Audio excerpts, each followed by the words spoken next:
Welcome back. Now, a forensic report into the findings then of money laundering against former Botswana President Khama and South African businesswoman Bridgette Motsepe is about to be released. The pair, of course, were labeled as detractors of the current regime during the lead up to last year's national elections out in Botswana.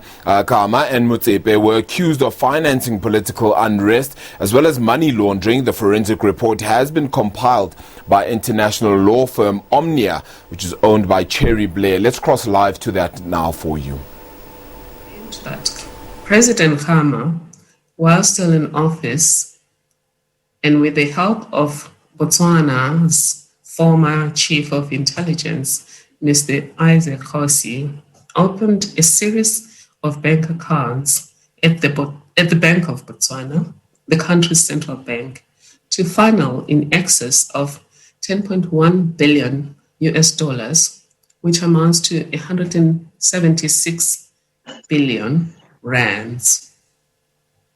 Wow, that's a huge amount of money. And this money was allegedly funneled to various international and South African bank accounts.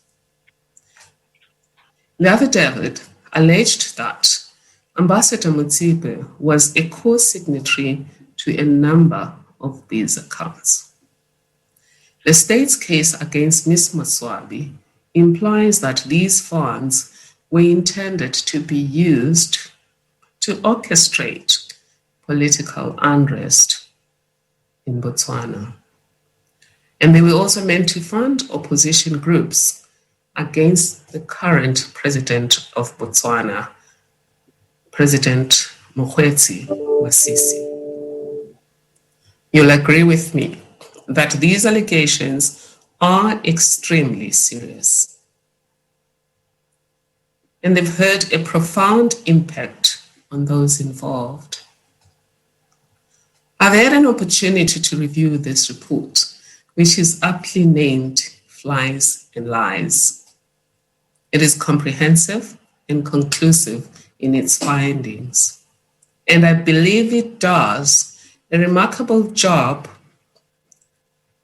of dealing with the allegations and revealing the truth. I don't want to take away the spotlight from the investigations teams that will tell us exactly what happened. The mandate given to my law firm, Omnia Strategy, and our partners at Allegation was to scrutinize the affidavit and underlying evidence without fear or favor. The affidavit was submitted by Botswana in support of Khama and Motsepe. Right, just sorry about that. Let us quickly outline for you the order of proceedings. It will be as follows. Our first speaker of the day is Ms. Cherie Blair, CBE QC, who is co-founder and partner at global law firm Omnia Strategy. She will provide the introductory remarks to the investigation and findings. Ms. Cherie Blair will be followed by Gordon Rainey, Associate Director at Allegation, which will take you through both the allegations and the findings. It will also give you a full account of the methodology followed in conducting the investigation. We will then conduct a Q&A focused on the investigation and report, and this will be followed by a brief address by Ambassador Bridgette Motsepe, and our final speaker will be His Excellency President Khama. There will then be a further Q&A, during which time you may address your questions to both President Khama and Ambassador Motsepe. I will then close this press conference with a few thoughts of my own, and we hope to be done within an hour. I'm now called upon the chief investigator of this matter, Ms. Cherie Blair. Over to you, dear colleague. Thank you so much, Professor Madonsela, for those introductory words. And thank you, too, to the press corps from South Africa, Botswana, across Africa, and indeed around the world for joining us today. Several weeks ago, I was instructed to undertake an independent investigation into very serious allegations made in court proceedings in Botswana. These allegations arose in what is known as the Butterfly case, and they are contained in an affidavit in October 2019. The mandate given to my law firm, Omnia Strategy, and our partners at Allegation was to scrutinise the affidavit and the underlying evidence without fear or favour. The affidavit was submitted by Botswana in support of its case against Wilhelmina Motsepe, known as Butterfly. That affidavit, in UK we'd call it a witness statement, and its annexes were prepared by an individual called Jacko Hubona. He's an investigator with Botswana's Directorate on Corruption and Economic Crime. And copies of that affidavit are among the bundles distributed to you. And at paragraph 2, you'll see he swears under oath that the facts are true and correct. Well, we have completed our investigation. We have tested the evidence in the affidavit, and we have demonstrated in our report, beyond a shadow of a doubt, that the statement that the facts disposed to are true and correct is not merely misleading, but actually complete and utter fallacy. While it's been a privilege for Omnia and Allegation to carry out this investigation, it gives us no satisfaction to share conclusions that cast an uncomfortable light on the disturbing events in Botswana, which require urgent attention. Since its independence in 1966, Botswana has regularly been held up as a shining example of an African success story, with a consistent record of uninterrupted democratic elections and low levels of corruption. Indeed, just last year, the President Motsepe visited the Otsi Police College and declared, "I would like to remind you that our success is anchored on the rule of law, which we should as a nation continue to uphold and jealously protect in order to safeguard our democracy." However, our investigations reveal that the rule of law in Botswana has been subverted with an egregious prosecution which should never have been brought, and it raises questions about why it was advanced in the first place. After we outline our findings in this press conference, you may reach the same view that we have. This case is simply a scandal and a national tragedy which is seriously damaged and is seriously damaging Botswana's hard-run reputation. But first, recalling President Motsepe's welcome emphasis on the rule of law, we all know that in principle, the concept is a great leveller. Everyone, from president to pauper, from tycoon to the lowliest worker, is equal before the law. Unfortunately, that is not the reality in many parts of the world, and we are seeing a worrying trend towards the weaponizing of the criminal law by those with influence to undermine opponents, whether in business or in politics. Sometimes this is a deliberate plan, but other times it happens due to the neglect of the core institutions that guard the criminal justice system. The judges, the prosecutors, the lawyers, the police, the prison service, and of course, a free press, which can expose failures, hold the corrupt or incompetent to account, and help uphold and champion the rule of law. There were times when examining the evidence put forward to support the prosecution in this case, that it was impossible to fathom how any competent prosecutor could seriously have concluded there was any reasonable basis on which to proceed to a prosecution. In some instances, it seems as if the prosecutors involved have deliberately turned a blind eye to obvious factual errors and instead relied on stolen or fictitious corporate and banking data to sustain bogus allegations. For example, Hubona asserts that $48 million was transferred to the bank account of one Kagetham Pty Limited. But this is absolutely contradicted by an affidavit by the owner of that account, given to the Botswana prosecutors before they swore that affidavit, where he says clearly no transaction has taken place. But that affidavit was not disclosed to the court. In a moment, our team will unpack our report and set out a host of other glaring anomalies and outright falsehoods that characterize the Hubona affidavit. As you listen, consider how, if we have been able to expose the evidence that there has been put before the court in October 2019 as a work of fiction in just a few weeks, How can that have been beyond the prosecuting team on this case in Botswana? It's impossible to avoid the conclusion that if Habona's allegations had been properly investigated, it would have been obvious to any reasonable and fair-minded prosecutor that the case should be abandoned for lack of credible evidence and for doubts over the integrity of the state's witness.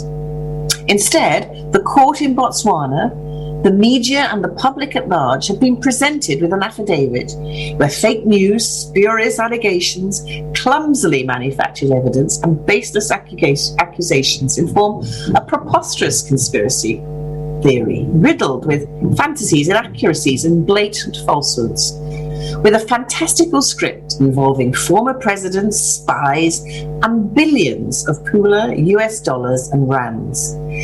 If this affidavit is to be believed, the 107 billion pula alleged to have been stolen would account for more than half the value of the entire economy of Botswana.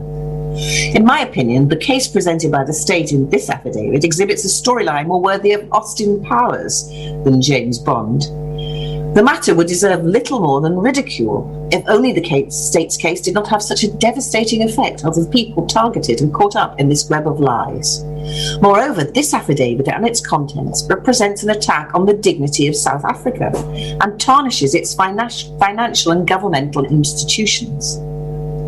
While the defendant herself, Wilhelmina Motsepe, has fortunately been released on bail by the court, she still has this prosecution hanging over her with no end in sight. In fact, just this Monday, Botswana's Director of Public Prosecutions requested the case be set down for a status hearing in November 2020, over a year later, to allow more time for investigations.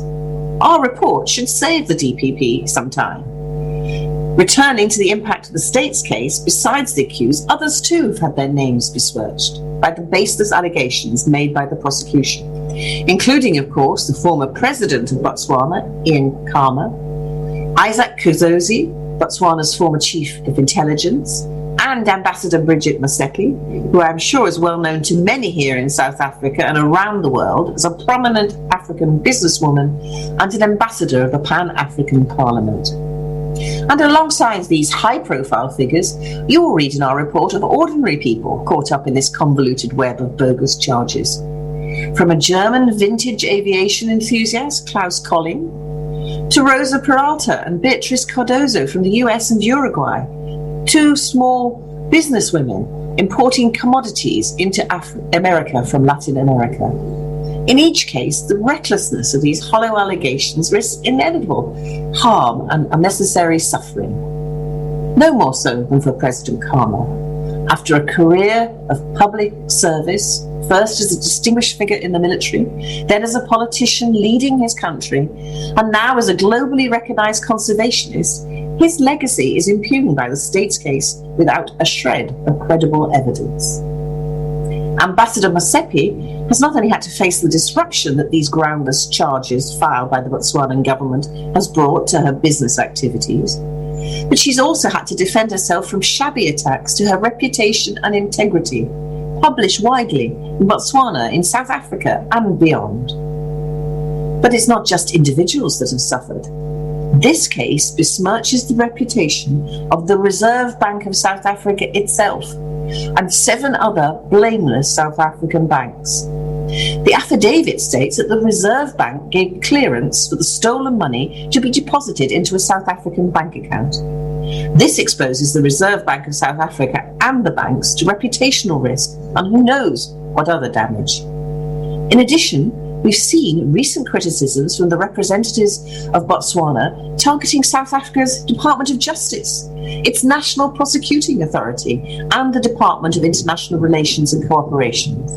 This should never have been allowed to happen. Fact-checking and verification are the only bastion that we have to defend ourselves from falsehood and fabricated hatred. This is why when Omnia Strategy and Allegation were commissioned to produce our independent report, I was pleased to be given the opportunity to sift through the prosecution case and deploy my professional expertise to assist in shining a light on the truth of this matter. When we started out, I could never have imagined how outrageous the evidence is on which the state's case is based, and how quickly the case would reveal itself to be a pack of lies. As I stated earlier, undermining the rule of law damages everyone, and this has sadly proved to be true, with the harm extending to Botswana on an international level.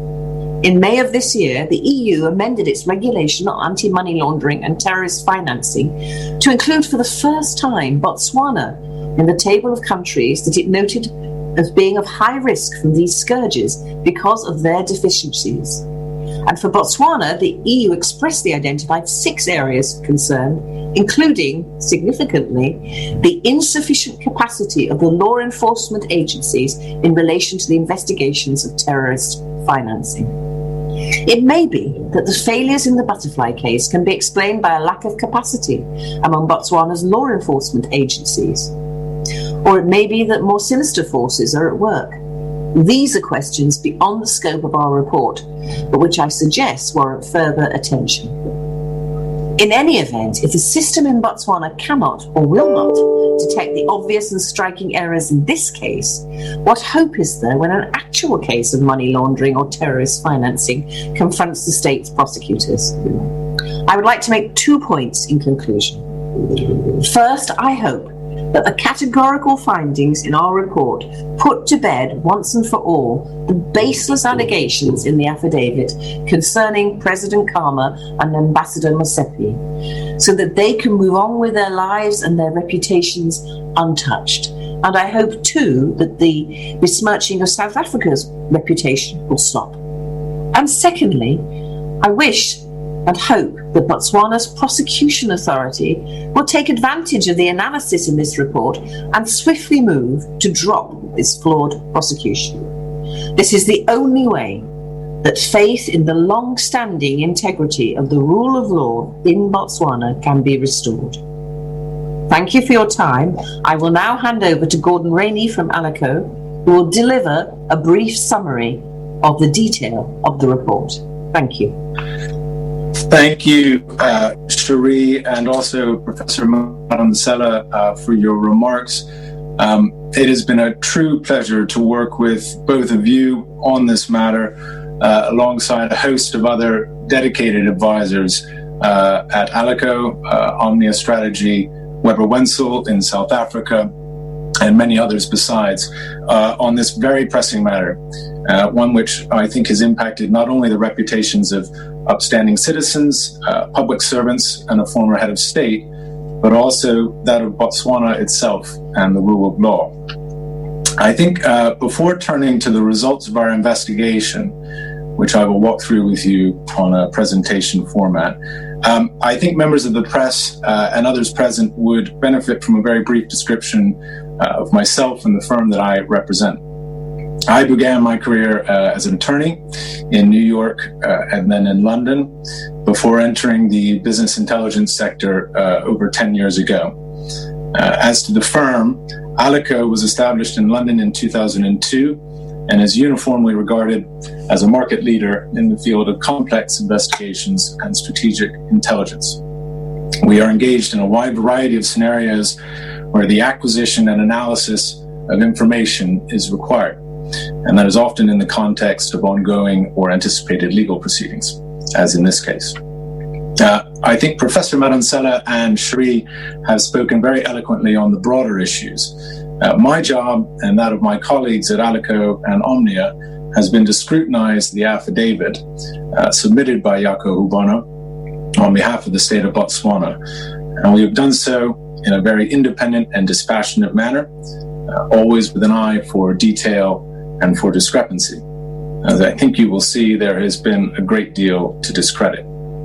I will now walk you through the key findings of our investigation, and I would describe these as a summary of the information you will receive in our report, which is now publicly available on Omnia's website. Now, if you'll bear with me one moment to share my screen, I will then... One moment, please. I hope and trust you can now see the first slide in our presentation. So just briefly, as to the mandate, now both Professor Motsepe and Cherie Blair have spoken in broad strokes on this matter, so I won't take too much time on it.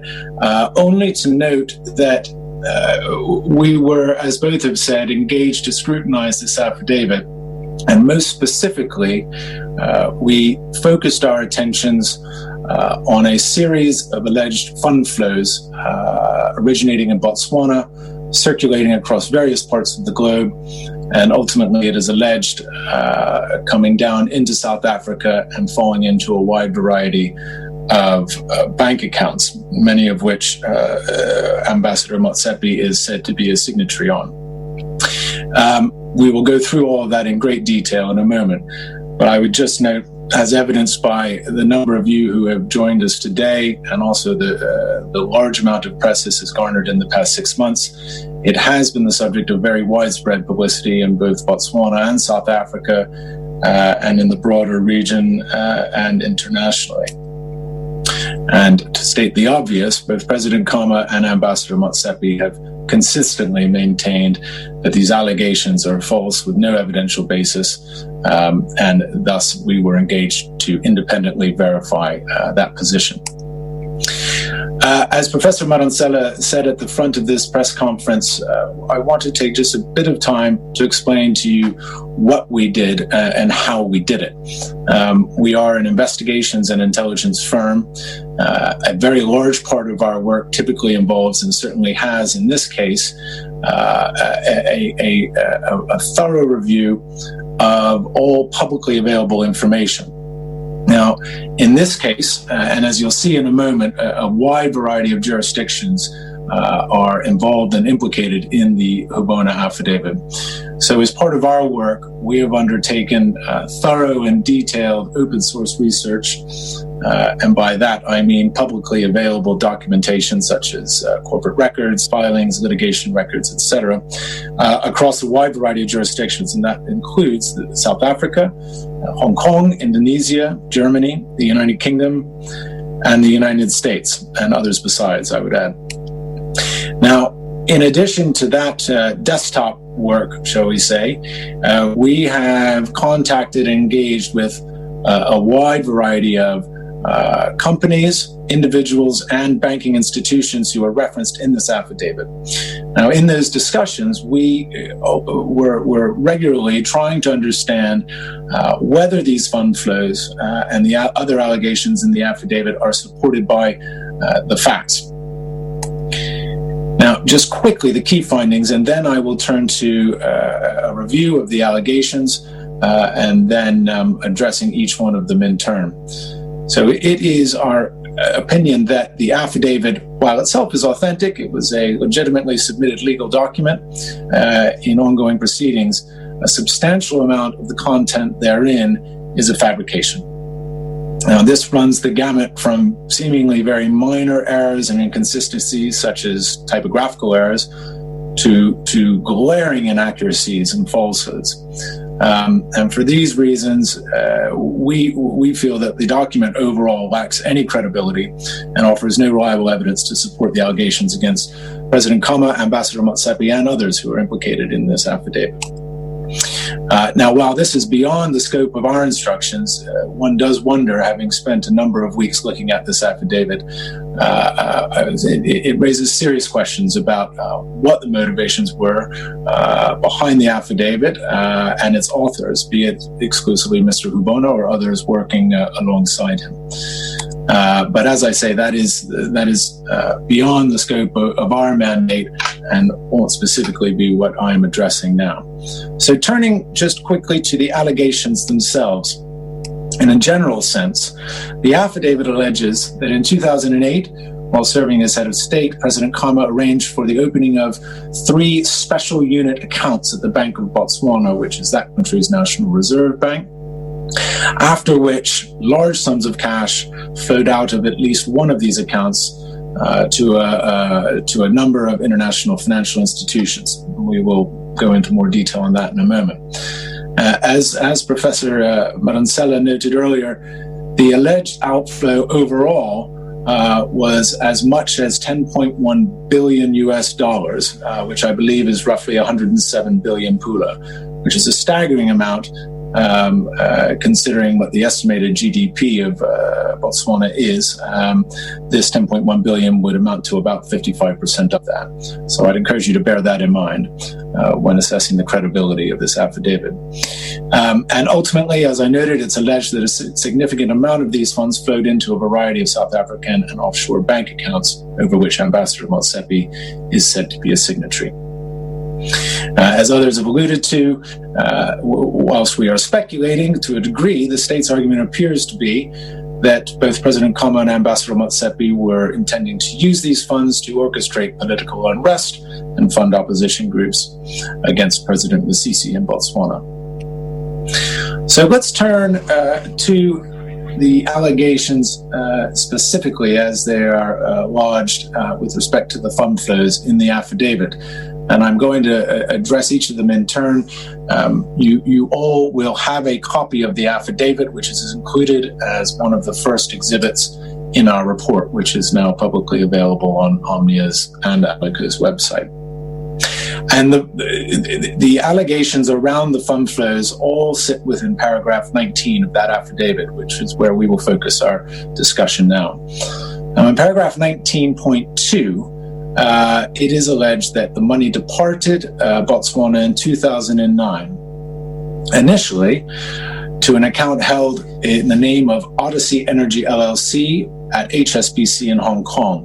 And it is alleged in the affidavit that 107 million pula, translating to roughly 16 million US dollars, was transferred in 2009 at that time.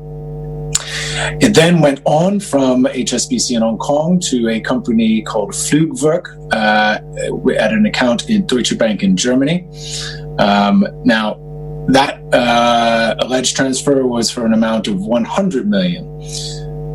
And then on to a broker or financial expert, as yet unidentified, I will come to that shortly, who apparently parceled out hundreds of millions of US dollars and or euros in the form of monthly dividends, it's described in the affidavit, to a wide variety of companies.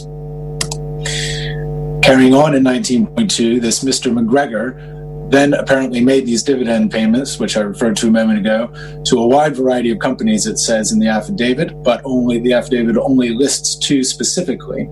The first is to an account held in the name of Atlantic Beverage Solutions, with that corporate suffix following on, at Citibank in Miami.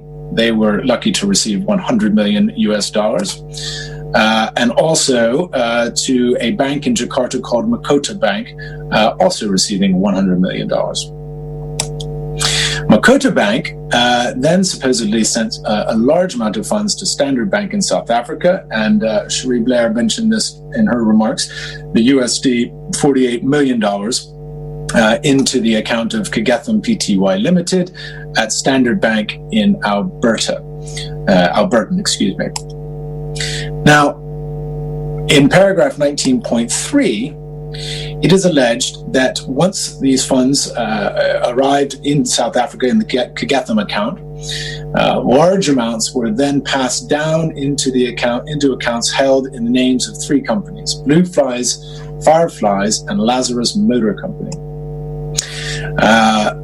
Now, 19.8 alleges that Ambassador Motsepe was a signatory, or is a signatory, to the Blue Flies and Fireflies company bank accounts. And then the affidavit goes on to list a large number of offshore, what it is called offshore, and we are somewhat assuming that what is meant by that is non-Botswanan, so possibly South African, though it's very difficult to tell from the language in the affidavit. But that large sums of money, in excess of 1 billion, ultimately fell into a wide variety of accounts held in the names of Blue Flies and Fireflies.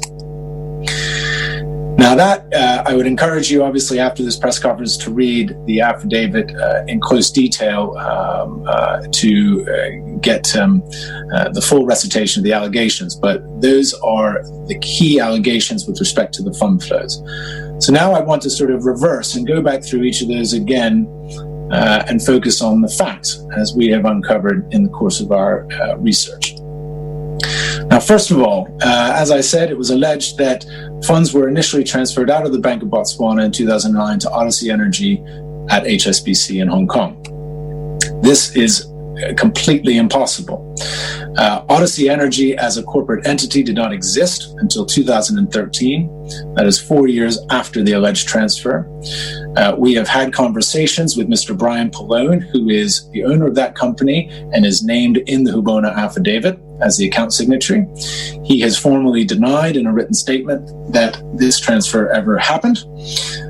He has provided supporting documentation, and we have independently verified through corporate record searches that his company did not exist at the time. And furthermore, HSBC, the bank, has denied seeing any evidence in its records of this transaction. Well, as we said earlier, the funds then apparently moved on to Flugwerk at Deutsche Bank in Germany. That also is an impossibility. Flugwerk's account at Deutsche Bank, and it does maintain an account at Deutsche Bank, but it was not opened until 2018. That is 9 years after the alleged transfer. We also have had conversations with the owner of that company, Mr. Klaus Colling, who Cherie Blair mentioned in her remarks. He also has formally denied in a written statement that any of this occurred. Deutsche Bank separately has confirmed that the account was not opened until 2018. Moving on. The transfer of funds in 2013 to Atlantic Beverage Solutions in the United States. This also is a complete impossibility. The company did not assume the corporate name referenced in the affidavit until April 2014. That was some 6 months after the alleged transfer. These allegations also have been formally denied by the account holder, Ms. Rosa Maria Peralta, along with supporting evidence in a written statement by that company. Bokota Bank, which is the bank I referenced in Jakarta, which is also alleged to have received a substantial amount of funds from this man named Colin McGregor, is not a regulated or registered financial institution in Indonesia or anywhere else as far as we can surmise. It is widely viewed online as a fake bank and a known vehicle for financial scams. While it is a corporate entity, I would add, it was only incorporated, I believe, in 2019. That is some 5 years following the alleged movement of funds into its account from Mr. Colin McGregor. Now, we have had people on the ground in Jakarta visit the registered address from Bokota Bank and found absolutely no evidence of a bank there, and certainly a very modest residential address, maintaining some corporate entities, but certainly not this entity. Now, I think there is a common thread across each of these steps in the international fund flow, and that is that each of these individuals, Klaus Colling at Flugwerk and Deutsche Bank, Brian Pallone with HSBC, Rosa Maria Peralta with Atlantic Beverage Solutions, each one of them confirmed to us that yes, in large part, our account details, not the transactions alleged, but the account details as included in the affidavit are accurate. However, each of them pointed us to instances in the past 12 to 24 months where their personal and corporate banking data was compromised as part of a data breach. Now, it has not been our job to uncover exactly how and why and through what means Mr. Hubona or others working with him in the Botswana government secured this data. But what seems patently obvious at this point is that with respect to all of these alleged fund flows in paragraph 19.2, is that these individuals each had their data stolen, and that data was acquired somehow by the Botswana government, or Mr. Hubona at least, in order to populate this affidavit and lend the allegations a veneer of credibility. And speaking as someone who's been in this line of work for a number of years, I can tell you that this is frighteningly easy to do via the dark web or any other means of acquisition to purchase a cache of legitimate but illegitimately acquired banking data to use for any number of reasons. And it seems quite clear that that is the case here. Each of these organizations, the details of their banking affairs are currently accurate, but in most cases did not even exist in 2009 or 2013 in some cases. So that seems to be how this data was put in by the Botswana government. Now, moving on to the transfer into South Africa, and Mrs. Blair spoke a little bit on this as well.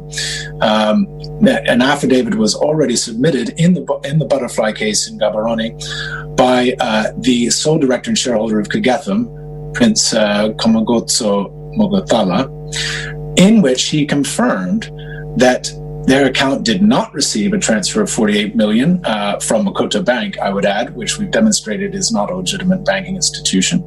And he provided that affidavit, which a month or more before the Hobona affidavit was submitted, the latter who seems to have completely ignored the Kagetham affidavit. Now, and also, the South African bank has officially confirmed that it has no evidence of clearing the 48 million inflow from Makota Bank in Indonesia, or anywhere else for that matter, as is their legal obligation to do for funds in that amount. So I think taken together, we view these, the South African bank's commentary on this and the affidavit from Kagetham as and the lack of an existent financial institution on the sending end of this transfer, we view all of these as fairly dispositive in rebutting the allegation. Furthermore, and this is where Ambassador Motsepe's interest in this becomes particularly relevant, as I noted at the beginning, it is alleged in this affidavit that she is a signatory on a wide variety of accounts held across a number of financial institutions in the names of Blue Flies and Fireflies. These are fabricated entities. We have carried out corporate record searches in South Africa, which, whilst it does not state explicitly in the affidavit that these companies are South African, there is a heavy implication. I think that is what the Hobona affidavit is intending to say. So obviously that is where we started. There is no evidence of any company, current or historical, bearing the names of Blue Flies or Fireflies with any corporate suffix. And I would note, when you read the affidavit, you might note the sloppiness in which at times it is referred to as Inc., at times it is referred to as PTY Limited. These and other silly errors have made our work rather challenging to understand what exactly is being alleged. But in any event, we went through all of the corporate suffixes and found no evidence of any companies bearing these names. Furthermore, we then did more broad-based global searches and identified no names of any relevant entities with these names. Now, I think we've demonstrated quite comprehensively that these companies do not exist. So the next point may strike you as somewhat moot, but we have managed to secure, and I say we rather liberally, with respect to the South African banks implicated and named in this affidavit, a tremendous amount of credit should go to Dario Milo and his team at Weber Wenzel for their efforts in engaging with the South African banks, and I will show a slide listing those in a moment. But almost every bank named in this affidavit, and every single South African bank named in this affidavit, has resoundingly denied that Ambassador Motsepe is a signatory over any such accounts, and even that these accounts exist. This is, again, we think pretty dispositive and compelling evidence that these companies and these accounts have been made up. I would note that these bank letters are also available as an exhibit in our report. I mentioned the accounts. Now, in the affidavit, it is alleged that there are 17 accounts across these two companies, of which Motsepe is said to be a signatory.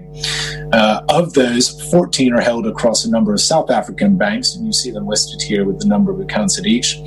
And outside South Africa, there are 3 banks which are named, being HSBC, RBS, and Deutsche Bank. Now, of all of these, 15 of 17 have officially confirmed that there are no such accounts and that the ambassador is not a signatory. That is all 14 that sit in South Africa, as well, excuse me, as HSBC abroad. Now, the fact that we only have 15 out of 17, I think should not be overly read into. We have not heard the opposite from the other two, i.e. that they have such accounts. We are simply waiting to hear back from them. And we have every reason to believe that we will be hearing from them soon, and that their response will be exactly the same as the 15 before. So what have the South African and the Botswana Reserve Banks confirmed? This is very important because it is alleged, of course, that this began in Botswana at that country's reserve bank. Now, the governor of the Bank of Botswana itself, Mr. Perelio, he has confirmed to Botswanan parliamentarians that the money never left the bank. He went on to say that, frankly, the central bank had never had that amount of money in its accounts in the first place. And again, as I alluded to at the beginning of my remarks, if this were to be believed, we are talking about an outflow of as much as 55% of Botswana's economy, as measured by its GDP, which is a staggering amount of money and frankly unbelievable. And again, I and my colleagues have been doing this for quite a while, and we have certainly seen a lot of yarns and a lot of fabrications in the course of our careers. And in my experience, if you want to make something up, you would do well to try to make it a believable story.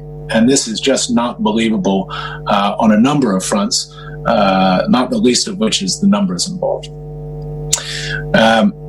Now, with respect to the South African bank, again, as I mentioned earlier, they have confirmed on the record, and this is part of our report in the way of an exhibit, that these funds were never cleared as coming into the South African financial system, as is that Reserve Bank's legal obligation to do, i.e. to clear those funds.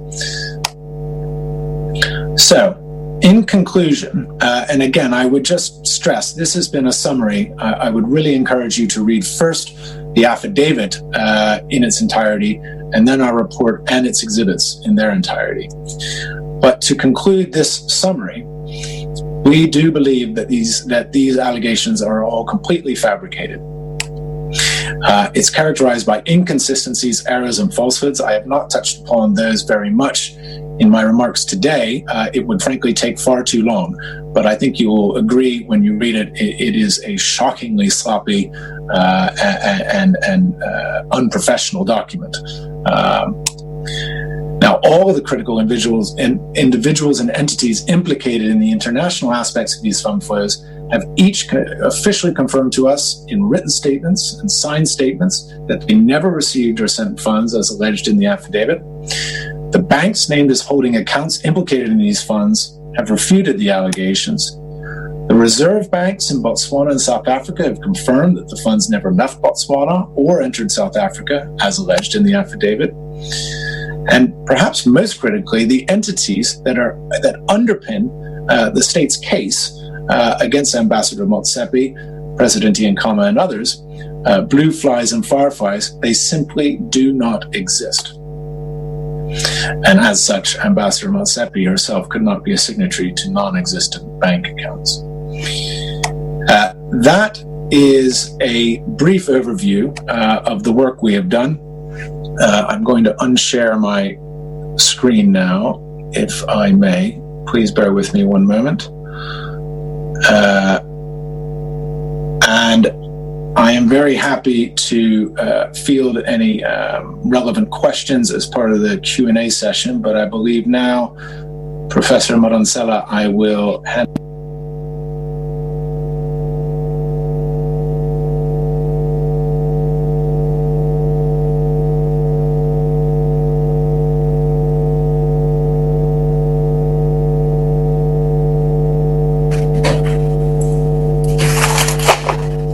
Thank you, Gordon Rainey, and thank you to my colleague, Cherie Blair.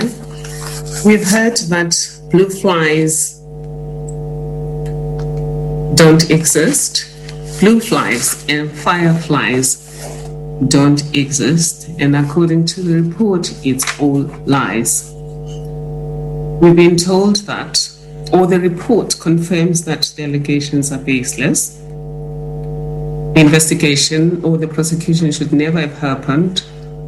It has had the impact of maligning the names of not just the people whose names are mentioned, but also the financial institutions in South Africa and Botswana.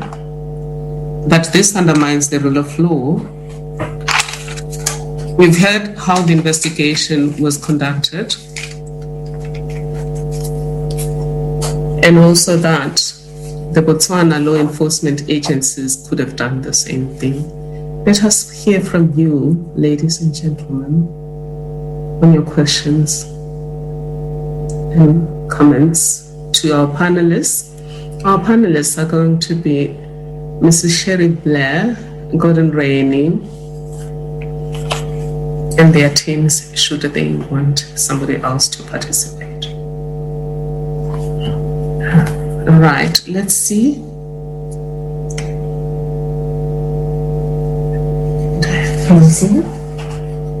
Q&A. I'm not seeing the messages. Right, I'm looking for your messages, dear colleagues. Please bear with me. This is Chad.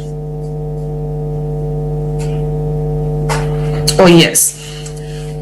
Here are the questions, dear colleagues. Angela Coppola wants to know who paid for the investigation and what did it cost. Firstly, I would like to ask the colleagues that are going to be asking questions, kindly indicate who must answer your questions and which institution do you come from. But for now, I'm going to ask any of the two colleagues to quickly answer your questions. From Angela Coppola, there are two questions. One is, who paid for the investigation and what did it cost? Let me answer that one quickly. Ambassador Motsepe paid for the report. As for the details of how much it costs, fortunately, I don't have to be bothered with that, so I'm afraid I don't have those details. I also saw there was a question about how did the investigators get information from the South African authorities when the Botswana government claimed that they have not been assisted. All I can say is that as far as I can see, this case has been basically been trialed by media. And as I understand it, the South African authorities have responded to media reports, which are publicly available, and that's how we know about it as well. Thank you. Well, thank you to Mrs. Cherie Blair. The second question that was answered by our colleague, Mrs. Cherie Blair, was from Philemon Meso, who was asking how did the investigation get information from the South African authorities when the Botswana government, they were not assisted.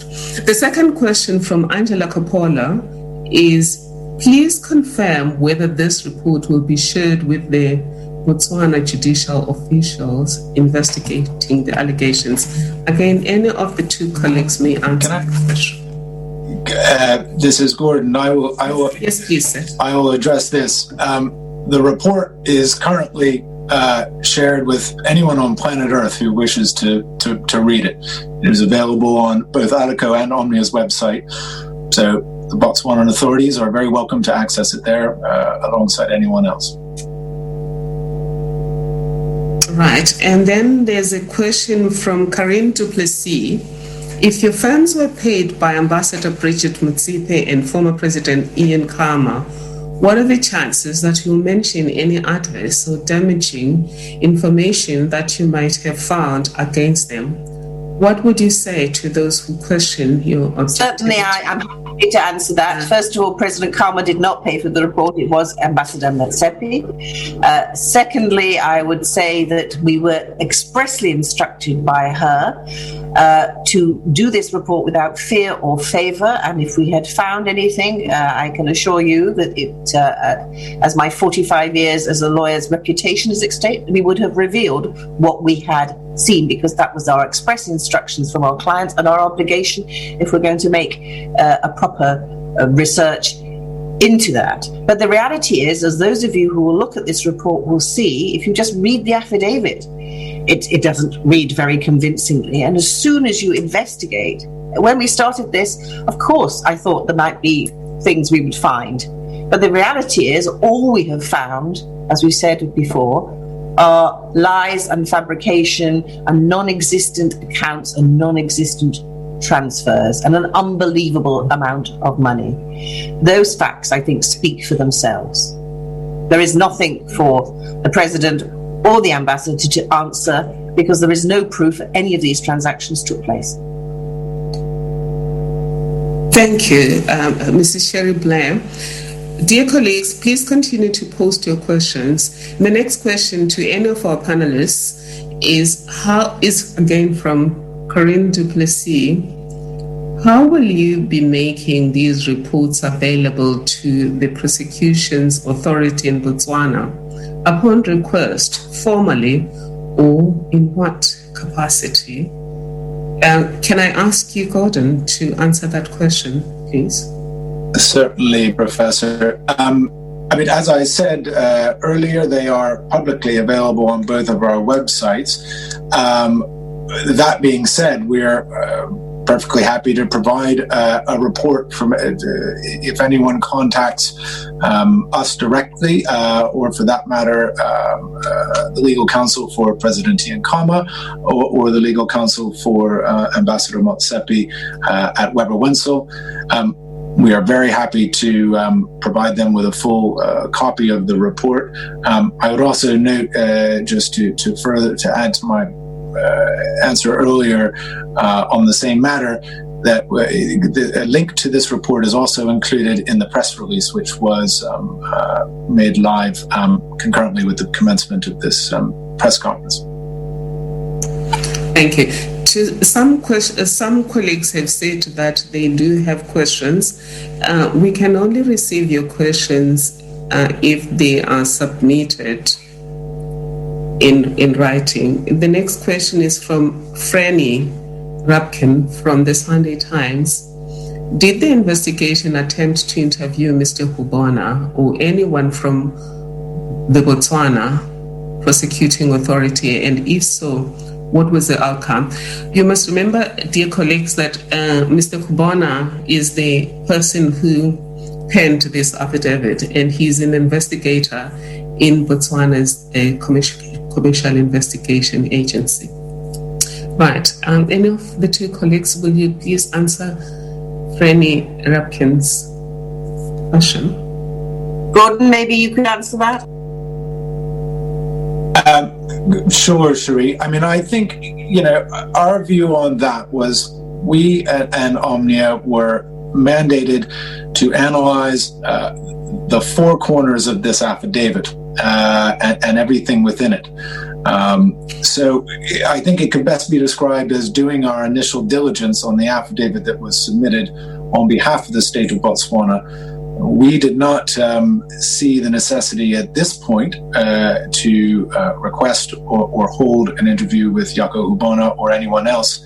They now have a copy or can access very easily a copy of our report, our research, our findings, and it is now, the ball is now in their court to respond. We're very happy, I think, down the road to have a dialogue with them if they take issue with our findings. But that would be our position. Cherie, you may have something to add, but that's my thoughts. Of course, we're always happy to assist the Botswanan state authorities, and as I said in my remarks, we very much hope that when they see this report, that they will want to consider again the contents of this affidavit. However, what I would say is that the affidavit was made public in October 2019. Just Monday, the prosecutor asked for more time to investigate. The reality is this has been a trial by media. These allegations have been made in the public, in the media, have been speculated about in the media, and we're very happy that our response will now also be in the media, and any fair-minded observer looking at this report will see quite clearly how weak and indeed non-existent the prosecution case is. Thank you, Mrs. Cherie Blair. The next question is from Ms. Sophie Mkwena from the SABC. She's the foreign editor.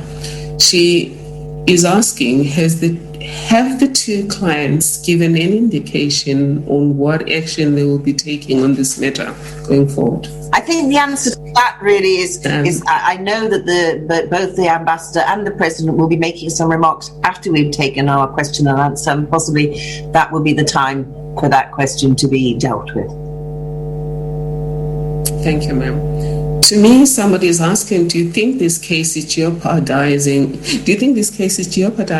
diplomatic relations between Botswana and South Africa? Don't you think by releasing this report, it is tantamount to discussing merits of a case which is still before courts in Botswana, hence contempt? Since the question is being asked to me, no. Firstly, I don't know what Botswana law says, but I presume that Botswana is a signatory to the Universal Declaration on Human Rights, the African Charter on Human and People's Rights, and SADC protocols relating to human rights. And ideally, this matter should have firstly been investigated preliminarily before being prosecuted.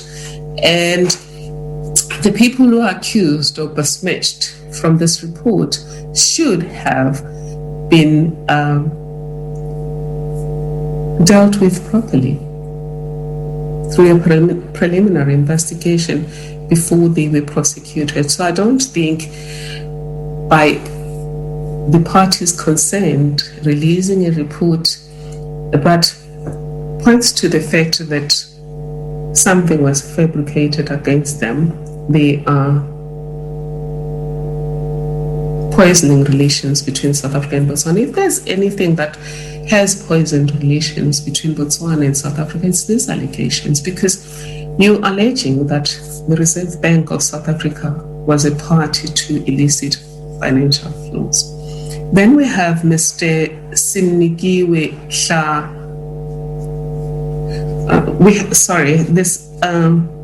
Miss Simnikiwe Hlachaneni. Will you be using this report to sue the government of Botswana? And is Omnia going to be representing you in that lawsuit? I think we will not answer this one for now, Simnikiwe, because Ambassador Motsepe and President Khama are going to speak pretty soon after this. For that reason, then, I am going to...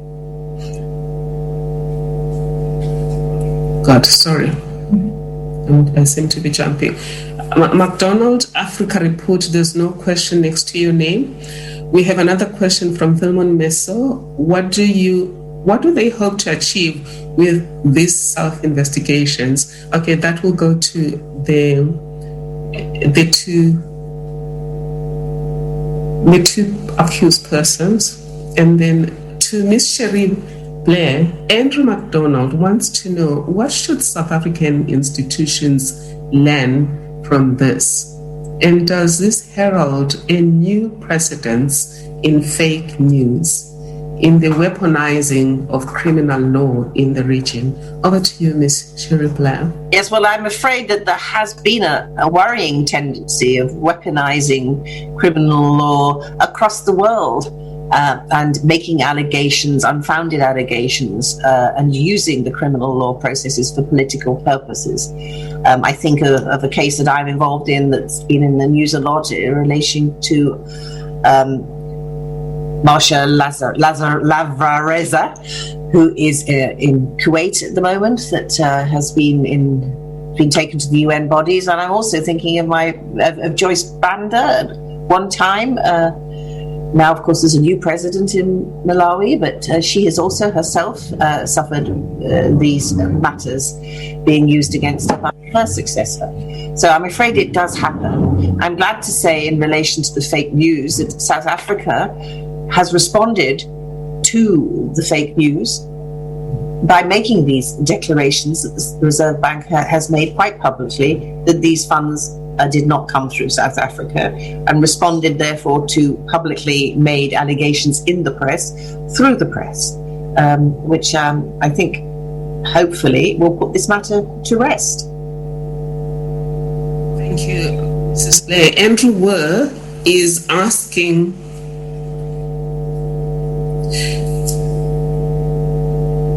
Andrew Wer from Africa Confidential is asking, Omnia and Allegation have presented a compelling, comprehensive report. However, regardless of the allegations and claims against her by Botswana, is Ambassador Motsepe financially supporting any political parties or movements in Botswana? And did she provide any material support to Pelononi Benson Moidoi before she abandoned her bid to lead the Botswana Democratic Party? I'm going to leave this to Ambassador Motsepe.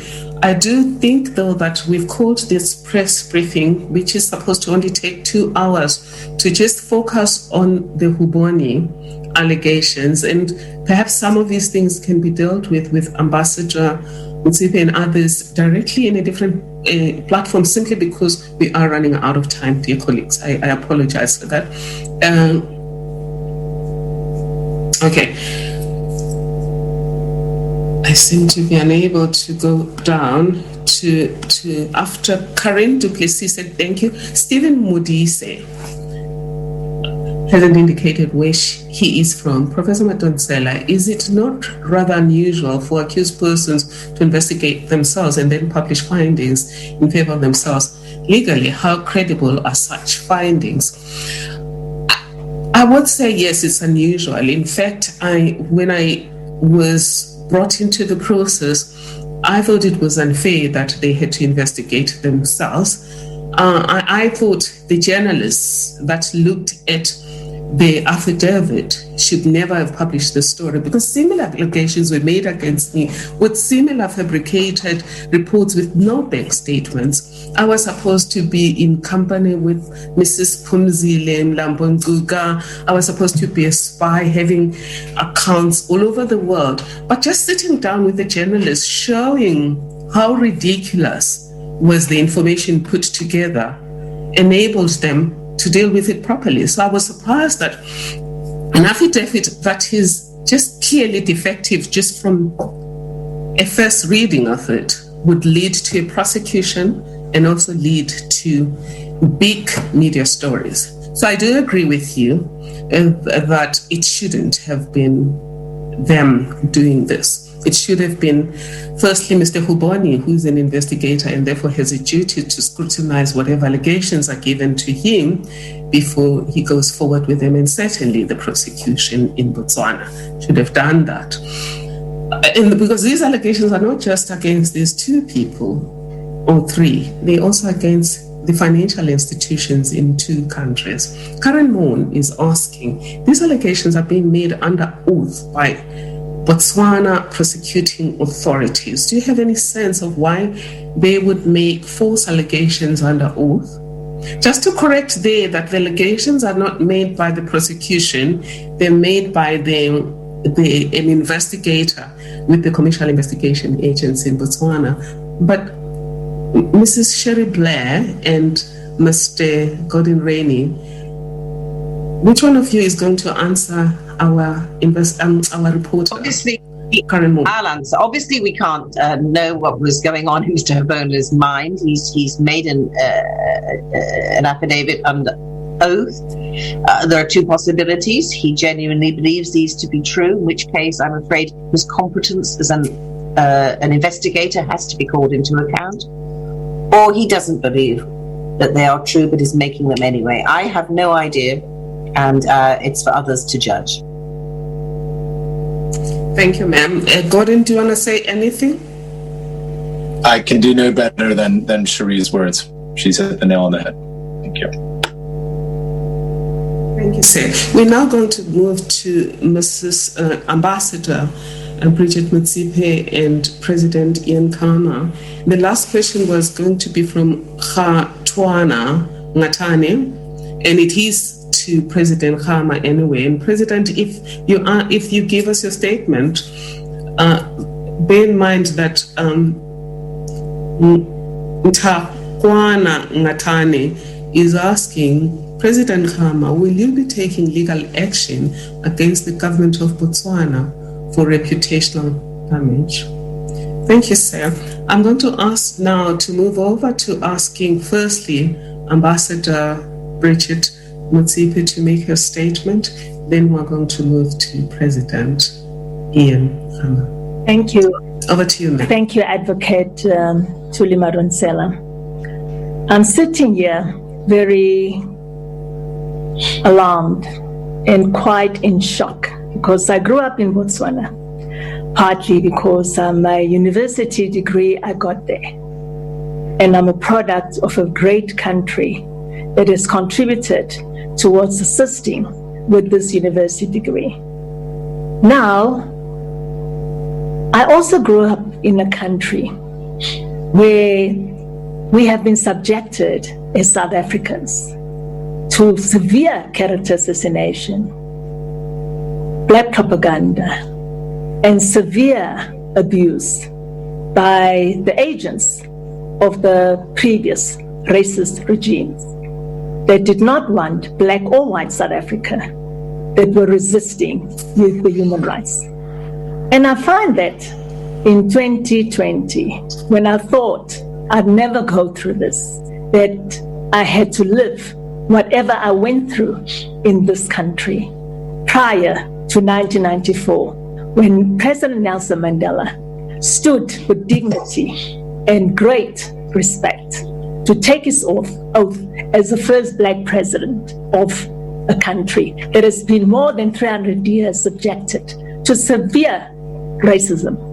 But what shocks me is that the country that assisted me to be where I am, because we were expelled from the university where I was because we striked against my education, and Botswana was very uniquely generous to accept me as a student.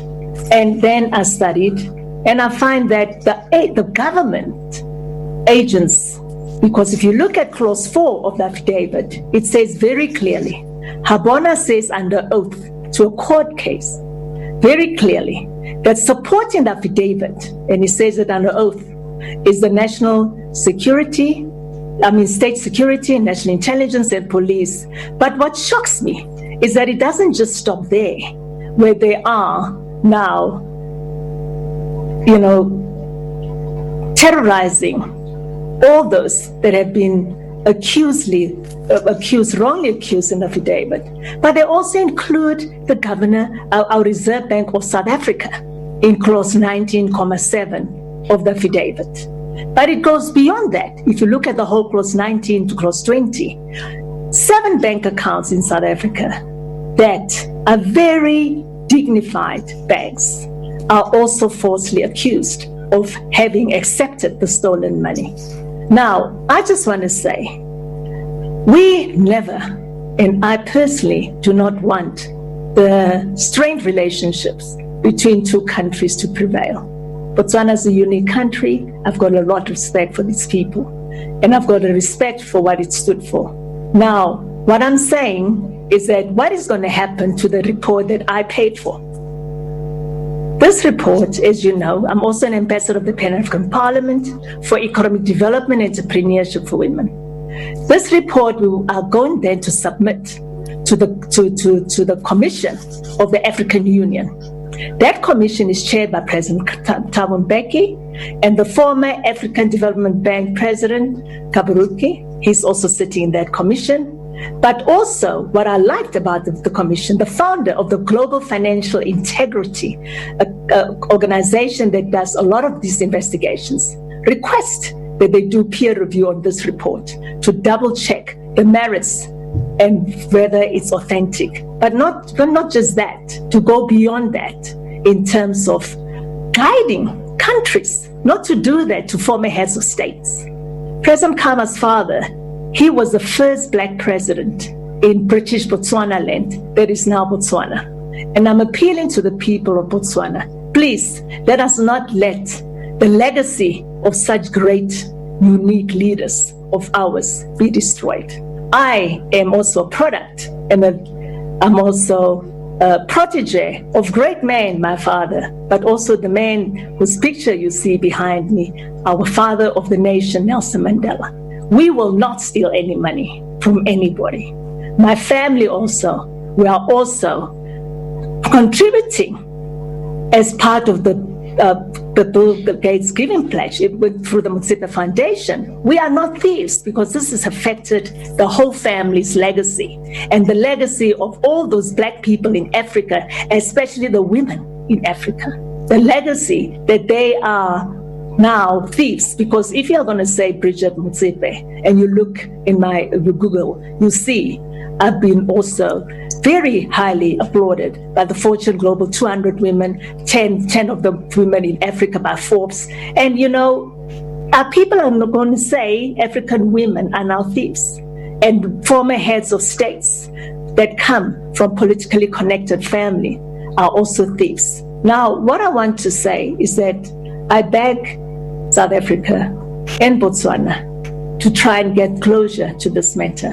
And I even personally went public to ask for Interpol to investigate.